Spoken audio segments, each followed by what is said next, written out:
Once upon a time 25 tin soldiers, all brothers, as they were made out of the same old tin spoon. Their uniform was red and blue, and they shouldered their guns and looked straight in front of them. The first words that they heard in this world, when the lid of the box in which they lay was taken off, were, "Hurrah, tin soldiers!" This was exclaimed by a little boy, clapping his hands. They had been given to him because it was his birthday, and now he began setting them out on the table. Each soldier was exactly like the other in shape, except just one, who had been made last when the tin had run short.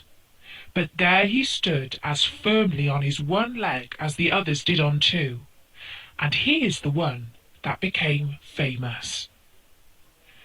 There were many other playthings on the table on which they were being set out, but the nicest of all was a pretty little castle made out of cardboard, with windows through which you could see into the rooms. In front of the castle stood some little trees surrounding a tiny mirror which looked like a lake. Wax swans were floating about and reflecting themselves in it. That was all very pretty, but the most beautiful thing was a little lady who stood in the open doorway. She was cut out of paper, but she had on a dress of the finest muslin, with a scarf of narrow blue ribbon round her shoulders, fastened in the middle with a glittering rose made out of gold paper, which was as large as her head. The little lady was stretching out both her arms, for she was a dancer, and was lifting up one leg so high in the air that the tin soldier couldn't find it anywhere, and thought that she too had only one leg. "That's the wife for me," he thought, "but she is so grand, and lives in a castle, whilst I only have a box with 24 others. This is no place for her, but I must make her acquaintance." Then he stretched himself out behind a snuff box that lay on the table.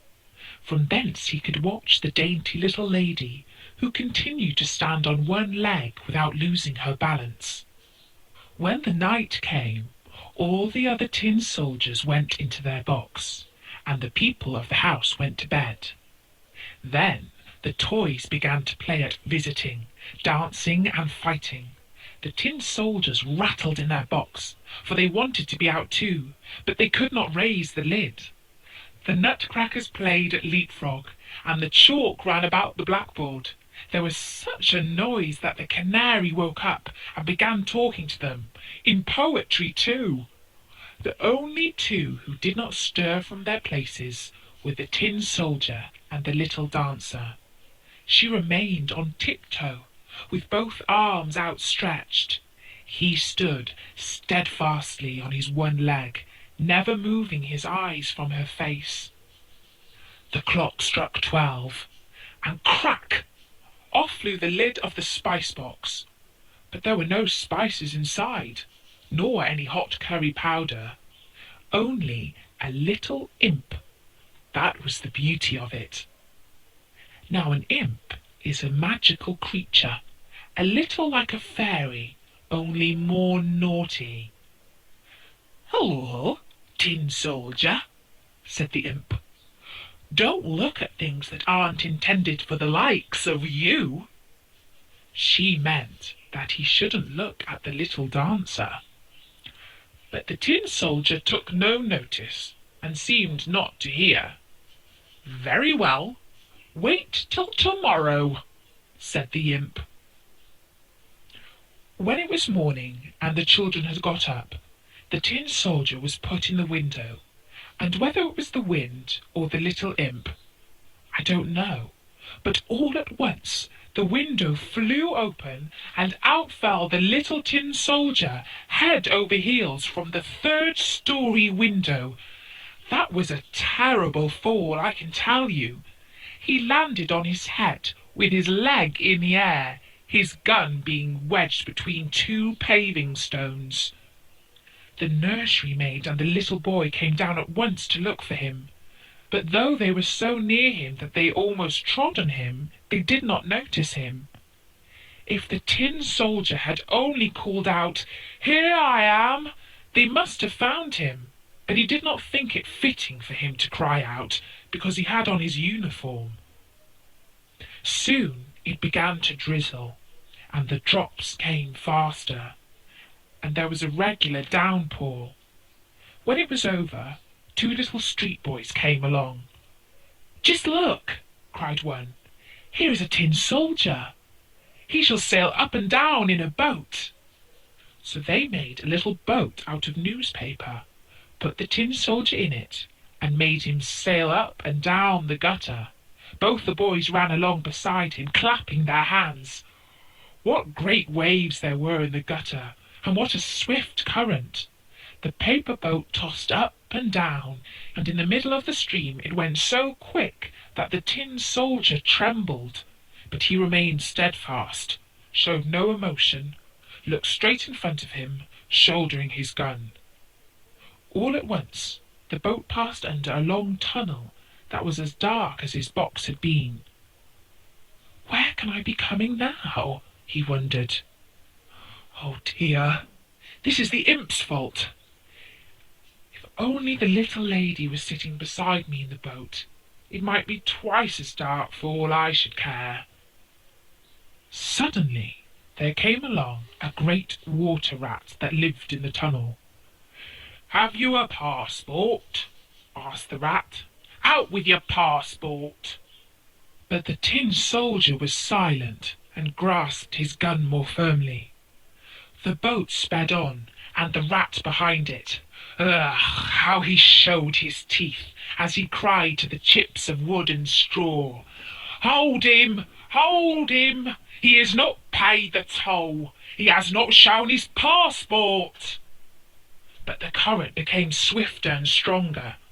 The tin soldier could already see daylight where the tunnel ended, but in his ears there sounded a roaring enough to frighten any brave man.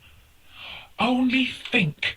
At the end of the tunnel, the gutter discharged itself into a great canal that would be just as dangerous for him as it would be for us to go down a waterfall. Now he was so near to it that he could not hold on any longer. On went the boat, the poor tin soldier keeping himself as stiff as he could. No one should say of him afterwards that he had flinched. The boat whirled 3-4 times round, and became filled to the brim with water. It began to sink.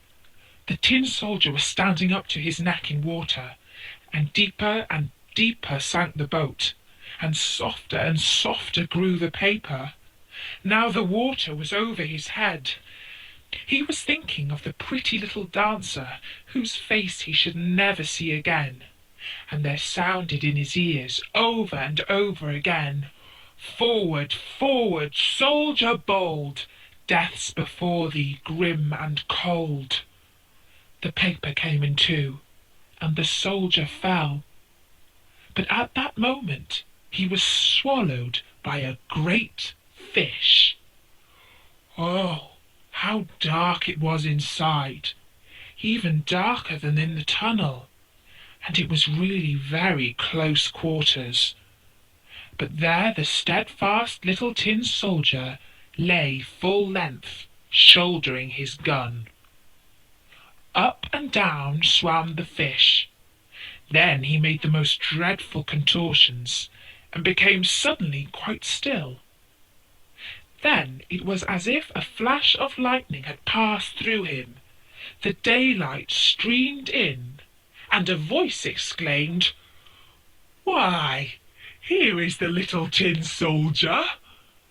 The fish had been caught, taken to a market, sold, and brought into the kitchen, where the cook had cut it open with a great knife. She took up the soldier between her finger and thumb, and carried him into the room, where everyone wanted to see the hero who had been found inside the fish. But the tin soldier was not at all proud. They put him on the table, And oh, what strange things do happen in this world! The tin soldier was in the same room in which he had been before. He saw the same children and the same toys on the table, and there was the same grand castle with the pretty little dancer. She was still standing on one leg with the other high in the air. She too was steadfast. That touched the tin soldier. He was nearly going to shed tin tears, but that would not have been fitting for a soldier. He looked at her, but she said nothing. All at once, one of the little boys took up the tin soldier and threw him into the stove, giving no reasons. But doubtless the imp in the spice box was at the bottom of this too. There the tin soldier lay, and felt a heat that was truly terrible. But whether he was suffering from actual fire, or from the ardour of his passion, he did not know. All his colour had disappeared. Whether this had happened on his travels, or whether it was the result of trouble, who can say?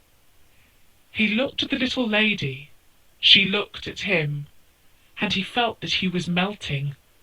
But he remained steadfast, with his gun at his shoulder. Suddenly a door opened. The draught caught up the little dancer, and off she flew like a fairy to the tin soldier in the stove, burst into flames, and that was the end of her.